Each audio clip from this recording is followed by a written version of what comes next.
எல்லாருக்கும் வணக்கங்க. எல்லாரும் எப்படி இருக்கிறீங்க? மணி இப்போ 6 மணி ஆகுது. நாங்கள் காலையிலேயே ஃபிஷ் மார்க்கெட்டுக்கு கிளம்பிட்டோம். இந்த ஃபிஷ் மார்க்கெட் வந்து லண்டனோட பிக்கஸ்ட் ஃபிஷ் மார்க்கெட். அதுவும் இல்லாமல் இது ஒரு ஹோல்சேல் ஃபிஷ் மார்க்கெட்டும் கூட. அம்மா அப்பா நாளைக்கு ஊருக்கு கிளம்பிடுவாங்க. அவங்க போகிறதுக்கு முன்னாடியே இந்த ஃபிஷ் மார்க்கெட்டில் போயிட்டு மீனெல்லாம் வாங்கி ஃப்ரீசரில் ஸ்டோர் பண்ணி வச்சிடலாம் அப்படின்னு தாங்க போய்கிட்டு இருக்கிறோம். இந்த மீன் மார்க்கெட்டில் வந்து சின்ன குழந்தைங்கள உள்ளே அலோவ் பண்ண மாட்டாங்க. அம்மா அப்பா இப்போ வீட்டில் இருக்கிறதுனால கிடியனை அம்மா அப்பாட்ட விட்டுட்டு நாங்கள் 2 பேரும் மட்டும் போய் வாங்கிட்டு வந்துடலாம் அப்படின்னு சொல்லி தாங்க போயிட்டுருக்குறோம்.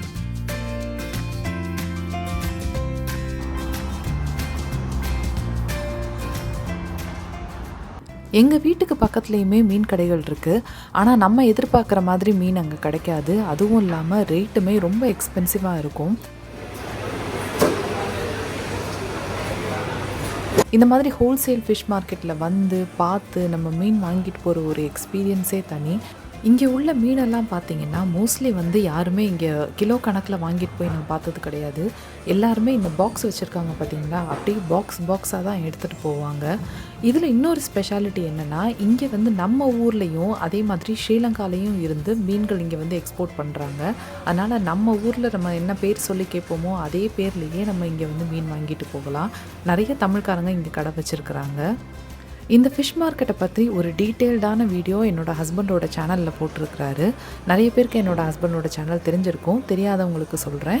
லண்டன் தமிழ் ப்ரோ அப்படிங்கிற சேனலில் அவர் போட்டிருக்கிறாரு. இங்கே உள்ள மீனோட விலை என்ன, அது வந்து பிரிட்டிஷ் பவுண்டில் என்ன விலை, அதே மாதிரி இந்தியன் ருப்பீஸில் என்ன விலை, அது எல்லாத்தையுமே டீட்டெயிலாக எக்ஸ்பிளைன் பண்ணியிருக்கிறாரு. உங்களுக்கு இன்ட்ரெஸ்ட் இருந்துச்சுன்னா நீங்கள் அதை போய் செக் பண்ணி பாருங்கள்.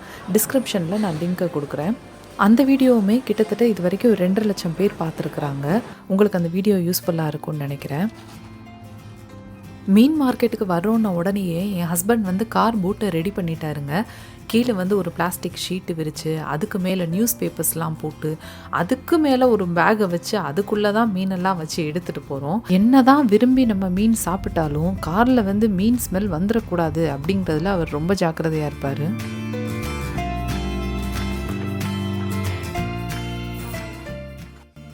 ஏதோ அம்மா அப்பா இப்போ தான் ஊர்லேருந்து வந்து பேக்கெல்லாம் ஓப்பன் பண்ணி திங்ஸ் எல்லாம் வெளியில் எடுத்து வச்ச மாதிரி இருந்துச்சு.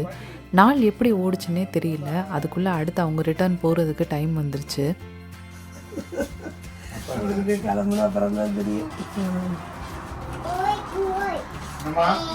அம்மா அப்பா வந்தப்போ கிடியன் வந்து இவங்க யார், எதுக்காக நம்ம வீட்டுக்கு வந்திருக்கிறாங்க, எதுக்காக இவங்க திங்ஸ் எல்லாம் இங்கே எடுத்து வைக்கிறாங்க அப்படிங்கிற மாதிரியே அவங்கள பார்த்துட்டு இருந்தான்.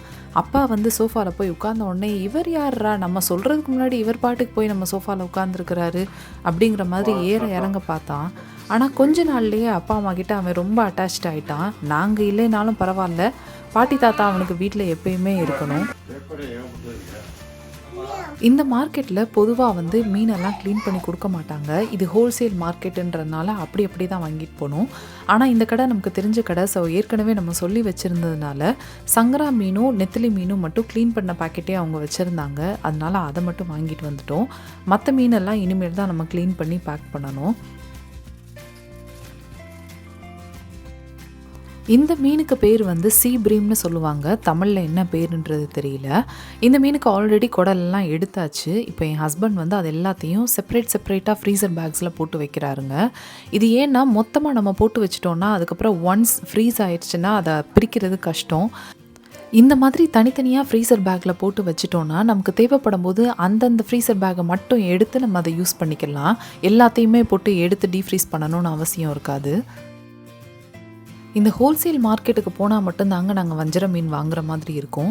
இந்த தடவை அதனால் என் ஹஸ்பண்ட் ஒரு பெரிய மீனாகவே வாங்கிட்டாரு. எல்லாத்தையுமே நம்ம கட் பண்ணி தனியாக எடுத்து ஃப்ரீசர் பேக்கில் போட்டு வச்சிடலாம் அப்படின்னு. இங்கே பக்கத்தில் உள்ள கடைகள்லாம் நான் வஞ்சர மீன் பார்த்ததே கிடையாதுங்க. என்னமோ தெரியல, நம்ம சாப்பிட்ற மீனுக்கும் இந்த ஊரில் வெள்ளைக்காரங்க சாப்பிட்ற மீனுக்கும் நிறைய வித்தியாசம் இருக்குது. அவங்க சாப்பிட்ற மீன்லாம் நமக்கு குழம்புக்கு அந்த அளவுக்கு நல்லா இருக்காது. இந்த மாதிரி பல்காக வாங்கிட்டு வரும்போதெல்லாம் ஒருத்தர் மட்டுமே செய்யணுன்னா அது ரொம்ப கஷ்டமாக இருக்கும். அப்பாவும் இருந்ததுனால அது ரொம்ப ஹெல்ப்ஃபுல்லாக இருந்துச்சு. அது போட்டாச்சு. அடுத்து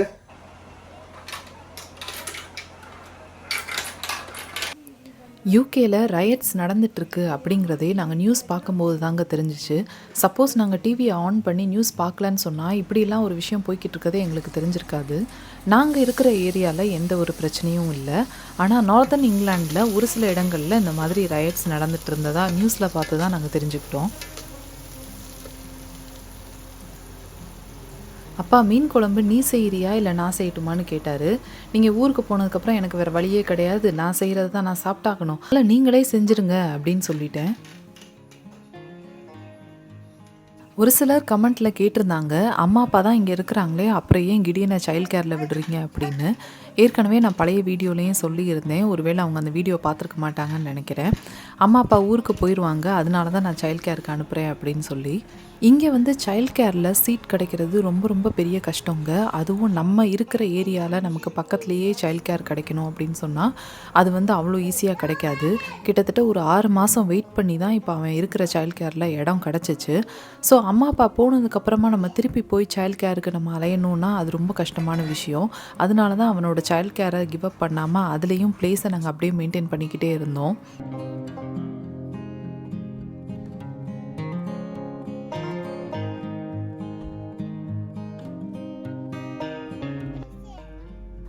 சாப்பிட்டதுக்கப்புறமா வெளியில் கொஞ்சம் வேலை இருந்துச்சு, அதனால கிளம்பிட்டோம்.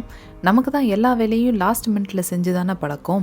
எங்கள் மாமனார் வந்து ரொம்ப நாளாக கேட்டுகிட்டே இருந்தார், கிடியனோட ஒரு குட்டி ஸ்டாம்ப் சைஸ் ஃபோட்டோ வேணும் அப்படின்னு சொல்லி கேட்டிருந்தாரு. இதை முன்னாடியே எடுத்து வச்சுருந்துருக்கலாம், ஆனால் இப்போ எடுத்துக்கலாம் அப்புறம் எடுத்துக்கலான்னு சொல்லி அப்படியே தள்ளி போட்டுட்டோம். இதுக்கு மேலே தள்ளி போடுறதுக்கு டைம் கிடையாது. இப்போ நாங்கள் இருக்கிறது வந்து இல்ஃபர்ட் எக்ஸ்சேஞ்ச் மால்னு சொல்லிட்டு ஈஸ்ட் லண்டனில் ஒரு ஷாப்பிங் மால் இருக்குது. இங்கே உள்ள கடைகளில் சில சமயம் சாம்பிள் ஃபுட் கொடுப்பாங்க, நமக்கு பிடிச்சிருந்துச்சுன்னா நம்ம அதுக்கப்புறம் வாங்கிக்கலாம். யூஸ்வலாக டிரான்சிட்டில் வந்து எல்லா கரன்சியும் அக்செப்ட் பண்ணுவாங்க. ஆனால் லாஸ்ட் டைம் அம்மா அப்பா வந்து குவைத்தில் போய் டிரான்சிட் பண்ண போயிருந்தப்போ அங்கே வந்து காஃபி ஷாப்பில் பிரிட்டிஷ் பவுண்ட் அக்செப்ட் பண்ணலைன்னு சொல்லியிருந்தாங்க. அதனால் குவைத் கரன்சி மட்டும் கொஞ்சம் எக்ஸ்சேஞ்ச் பண்ணி வச்சுக்கலாம் அப்படின்னு சொல்லிட்டு போனோங்க. ஆனால் அவங்க வந்து குவைத் கரன்சி தவிர எல்லாமே இருக்குது அப்படின்னாங்க. இப்போ வந்து நேராக ஃபோட்டோ ஸ்டுடியோவுக்கு தான் நாங்கள் போய்கிட்டு இருக்கிறோம். இந்த ஏரியா இல்ஃபர்டுன்னு ஏற்கனவே சொல்லியிருந்தேன் இல்லையா, இந்த ஏரியாவில் பார்த்திங்கன்னா எல்லா பக்கமும் தமிழ் ஆட்கள் நிறையா இருப்பாங்க. தமிழ் மக்கள் மட்டும் கிடையாது, ஜென்ரலாகவே இந்தியன்ஸ் நிறையா இருப்பாங்க, பாகிஸ்தானி இருப்பாங்க, பங்களாதேஷ் பீப்புள் நிறையா இருப்பாங்க. இந்த கடையில் பொதுவாக எப்பயும் கூட்டம் ஜாஸ்தி இருக்குங்க, ஆனால் இன்றைக்கி நம்மளோட நல்ல நேரம், பெருசாக கூட்டம் இல்லை.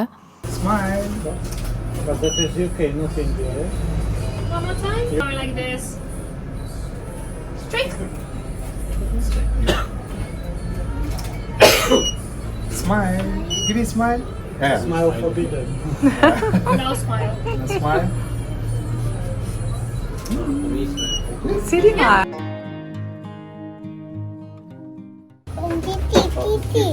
Giddy. ஃபோட்டோ எடுத்து முடிச்சதுக்கப்புறமா திருப்பி இந்த ஷாப்பிங் மாலில் வந்து அந்த கிட்ஸ் ப்ளே ஏரியாவில் கிடியன் கொஞ்சம் நேரம் விளையாண்டுட்டு இருந்தான். அதுக்கப்புறமா இந்த காரை பார்த்த உடனே இந்த காரில் போயே ஆகணும் அப்படின்னு சொல்லிட்டு ஒத்த காலில் நின்னான். எப்படி தான் அந்த பசங்களுக்கு கார்லேயும் பைக்லேயும் ஒரு க்ரேஸ் வருதுன்றதே தெரியல.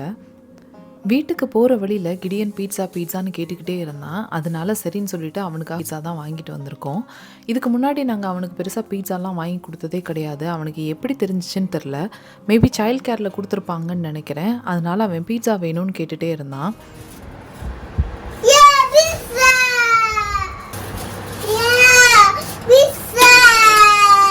Nice.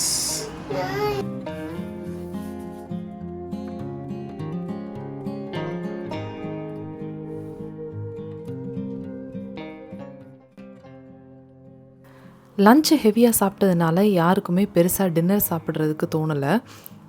பீட்சா கார்லிக் ப்ரெட்டோடையே டின்னரை முடிச்சிடலாம் அப்படின்னு யோசித்தோம். இன்றைக்கி நைட்டு நாங்கள் சீக்கிரமாக தூங்கணும், ஏன்னா நாளைக்கு காலையில் 6 மணிக்கெல்லாம் வீட்டை விட்டு கிளம்பணும். என்னது? அவர் ஃபோக்கும் ஸ்பூன் எடுத்துட்டு இருக்கிறார். ஃபோக் வச்சு தான் சாப்பிடணுமா அவருக்கு? கையை வச்சு சாப்பிட்றா டேய். ப்ளூ ஒன்னா, ப்ளூ ஒன் வச்சு சாப்பிட முடியாது. ப்ளூ ஒன் வச்சு சாப்பிட முடியாதுமா, கையில சாப்பிடுமா.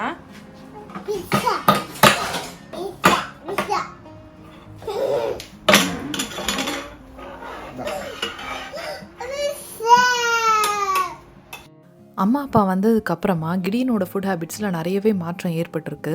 நம்ம ஊர் சாப்பாடையுமே அவன் விரும்பி சாப்பிட ஆரம்பிச்சிட்டான். இட்லி, தோசை இதெல்லாம் மிந்தி அவனுக்கு சுத்தமாக பிடிக்காது. ஆனால் இப்போல்லாம் அதெல்லாம் விரும்பி தோசை அப்படின்னு கேட்டே அவன் சாப்பிட ஆரம்பிச்சிட்டான். கூடுமான வரை இதெல்லாமே நாங்கள் வீட்டில் அவாய்ட் பண்ணிடுவோம். ஆனால் வெளியில் போகிறப்போ சில சமயம் வேறு வழி இருக்காது. அதே மாதிரி குழந்தைங்க சைல்ட் கேரில் மற்ற பசங்க சாப்பிட்றத பார்த்துட்டு ஆசைப்பட்டு கேட்கும்போது டூ மச்சாக கண்ட்ரோல் பண்ணால் அதில் அவங்களுக்கு ஒரு கிரேவிங் தான் வரும் அப்படின்னு நினப்பேன். அதனால் எப்போயாவது ஒரு தடவை வாங்கி கொடுக்குறதுல தப்பு இல்லை அப்படின்னு நான் நினைக்கிறேன். கிடியன் தமிழ் பேசணும் அப்படின்றதுக்காக வீட்டில் நாங்கள் எப்பயுமே தமிழில் தான் பேசுகிறோம்.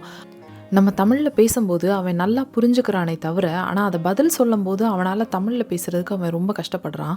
அம்மா அப்பா வந்ததுக்கப்புறமா கொஞ்சம் பெட்டராக இருக்கான். ஏன்னா அம்மா அப்பா நான் ஸ்டாப்பாக அவன்கிட்ட பேசிக்கிட்டே இருக்கிறதுனால கொஞ்சம் பரவாயில்ல. ஆனால் திருப்பி அவன் எப்படி பேச போகிறான்றது தான் தெரியல. அடுத்த நாள் காலையில் 4 மணிக்கெலாம் எந்திரிச்சிட்டோங்க. அம்மா அப்பா 2:30 மணிக்கெலாம் எந்திரிச்சு கிளம்ப ஆரம்பிச்சிட்டாங்க.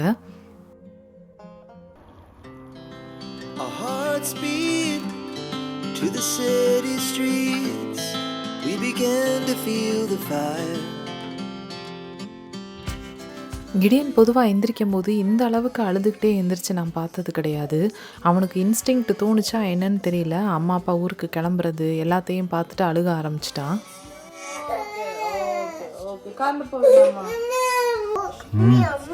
எங்கேயோ கொண்டாந்து போட்டு வச்சிருக்கோமா அது? எங்கேயோ இருந்துருக்கு.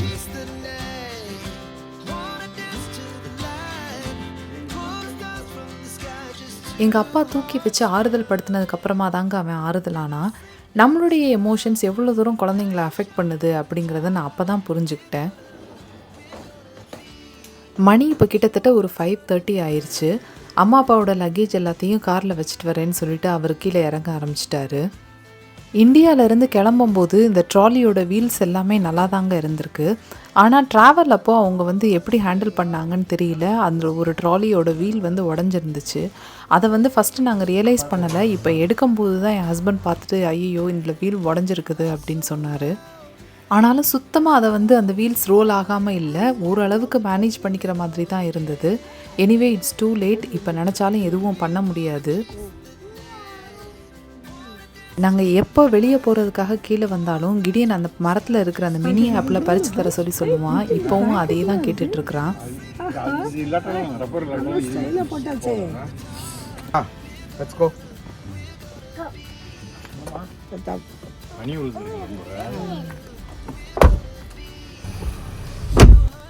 இப்போ 6 மணி ஆகுது. நாங்கள் நினச்ச மாதிரியே கரெக்டாக 6 மணிக்கெலாம் வீட்டை விட்டு கிளம்பிட்டோம். அம்மா அப்பாவுக்கு செக்இன் 8:45க்கு தான். சுத்தமாக டிராஃபிக்கே இல்லைன்னு சொன்னால் 7:45க்கெலாம் ஏர்போர்ட்டுக்கு ரீச் ஆகிடலாம். இது வரைக்கும் நாங்கள் ஏர்போர்ட்டுக்கு டிராஃபிக் இல்லாமல் போனதே கிடையாது. அதனால தான் இந்த தடவை கொஞ்சம் அட்வான்ஸாகவே நாங்கள் கிளம்பிட்டோம்.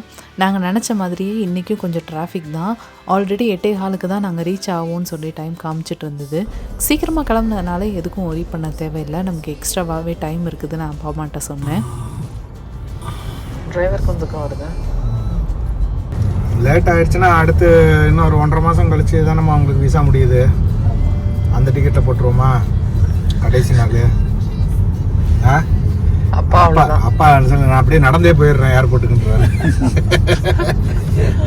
இன்னொரு 15 மைல் தான், நான் நடந்தே கூட போயிடுறேன்.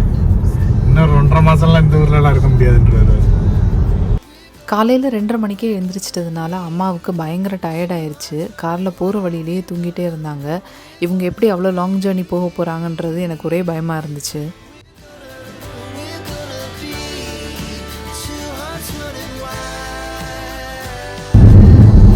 Use the middle lane to take the A3113 slip road. Continue for half a mile. Light பறக்கிறது இங்கிருந்து பார்க்க ரொம்ப அப்படியே ஸ்லோவாக நிற்கிறது மாதிரி தெரியுது. இந்த ரோட்டில் இதுக்கு முன்னாடி நாங்கள் வரும்போது ரொம்ப சந்தோஷமாக வருவோம். ஏன்னா எப்பயுமே ஊருக்கு போகிறதுக்கு தான் இந்த வழியாக நாங்கள் வருவோம். அதனால ஒரு இனம் புரியாத ஒரு சந்தோஷம் இந்த ரோட்டில் வரும்போது எப்பயுமே இருக்கும்.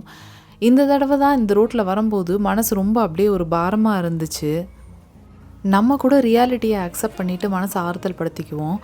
ஆனால் கிடியனுக்கு எப்படி சொல்லி புரிய வைக்கிறதுன்றது தான் எங்களுக்கு தெரியல. ஆச்சி தாத்தாவை கொண்டு போய் ஃப்ளைட்டில் எப்படி ஏற்றி விடுவோம்? ஆச்சி தாத்தா விட்டுட்டு கிரியன் டாட்டா சொல்லிட்டு போயிருவியோம்மா அம்மா அப்பா கூட. குட் பாயா இருக்கணுமா, நல்ல பிள்ளையா. எப்போ வெளியில் போயிட்டு வந்தாலும் கிடியன் அவங்க தாத்தா பாட்டியோட கையை பிடிச்சிட்டு ரொம்ப பொறுப்பாக அவங்கள கரெக்டாக கூட்டி வந்துடுவான். பார்க்குறவங்களுக்கு எங்கள் அப்பா தான் அவன் கையை பிடிச்சிட்டு போகிற மாதிரி தெரியும். ஆனால் ஆக்சுவலாக பார்த்தா அவன் தான் எங்கள் அப்பாவை வந்து கூட்டிகிட்டு வர்றான். எங்கள் கையை விட்டுட்டோன்னா தாத்தா வழி தெரியாமல் தொலைஞ்சிருவாரோன்றது அவனோட பயம். இப்போ செக்இன் பண்ணுறதுக்கு தாங்க க்யூவில் போயிட்டுருக்குறோம். இந்த தடவை பெருசாக கூட்டம் இல்லை. யூஸ்வலாக பார்த்தா இந்த க்யூலாம் பயங்கர கூட்டமாக இருக்கும். ஆனால் இந்த தடவை கொஞ்சம் காலியாக இருந்துச்சு. அதனால எங்களோட வேலையும் சீக்கிரமாக முடிஞ்சிருச்சு. வீட்டிலேருந்து கிளம்புறதுக்கு முன்னாடி லக்கேஜோட வெயிட் எல்லாம் கரெக்டாக இருக்குதான்னு சொல்லி செக் பண்ணி தான் நாங்கள் அதை பேக் பண்ணியிருந்தோம். சில சமயத்தில் லாஸ்ட் மினிட்ல வந்து எக்ஸஸ் லக்கேஜ்னு சொல்லி நம்மளை டென்ஷன் பண்ணிடுவாங்க. அதனால் ஒரு தடவைக்கு 2 தடவை தரோவாக செக் பண்ணி பேக் பண்ணி வச்சுக்கிறது இவங்களுக்கு வந்து டென்ஷன் இல்லாமல் இருக்கும். அம்மா அப்பா வீட்டிலேருந்து கிளம்புறதுக்கு முன்னாடி தான் சாப்பிட்டோம். அதனால் எங்களுக்கு சுத்தமாக பசி இல்லை அப்படின்ட்டாங்க. அதனால் என் ஹஸ்பண்ட் காஃபி தான் வாங்க போயிருக்கிறாரு.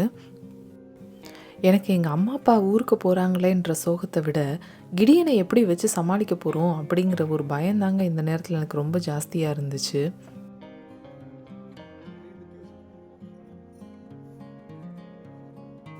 கிடியன் ப்ளூபெர்ரி மஃபினை கை காமிச்சிட்டு இருந்தான். அதனால் அவனுக்கு அதை வாங்கியாச்சு. எப்படியும் அவன் அதை சாப்பிட போகிறது கிடையாது. எப்பயும் ஒரு 4 கடி கடிச்சிட்டு மிச்சத்தை எனக்கிட்ட கொடுத்துருவான். இவன் மீதி வைக்கிறதெல்லாம் சாப்பிட்டு எனக்கு வெயிட் கெயின் ஆகிட்டு இருக்குதுங்க. ஃப்ளைட்டுக்கு இன்னும் டைம் இருக்குதுன்றதுனால நாங்கள் ரிலாக்ஸ்டாக தான் உட்காந்துருந்தோம்.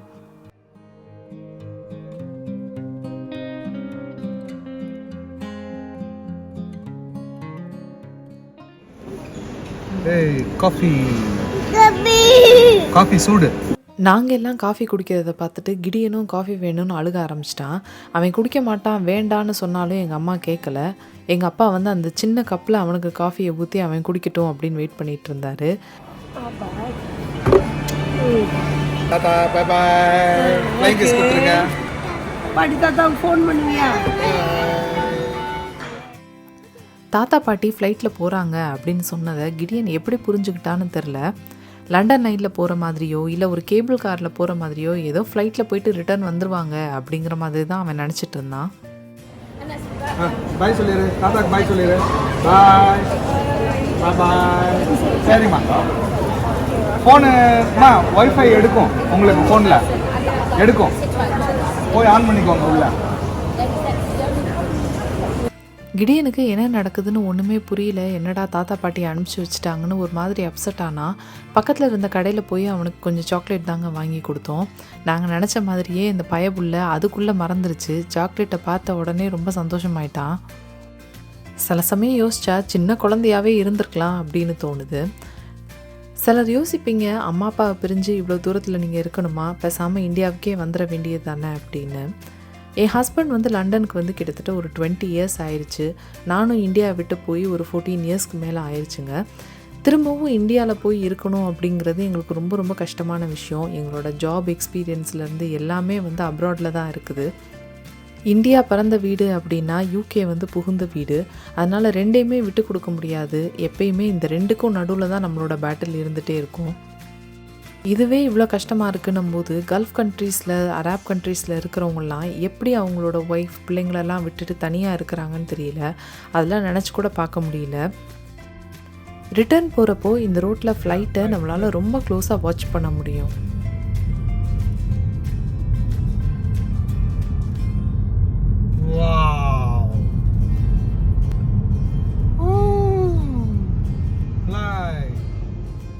இந்த வீடியோ பிடிச்சிருந்துச்சுன்னா மறக்காமல் லைக் பண்ணி கமெண்ட் பண்ணுங்கள். அதே மாதிரி நம்ம சேனலை சப்ஸ்கிரைப் பண்ணாதவங்க சப்ஸ்கிரைப் பண்ணிக்கோங்க. அடுத்து உங்களை நான் வேறு ஒரு வீடியோவில் சந்திக்கிறேன். அதுவரை பாய் பாய்.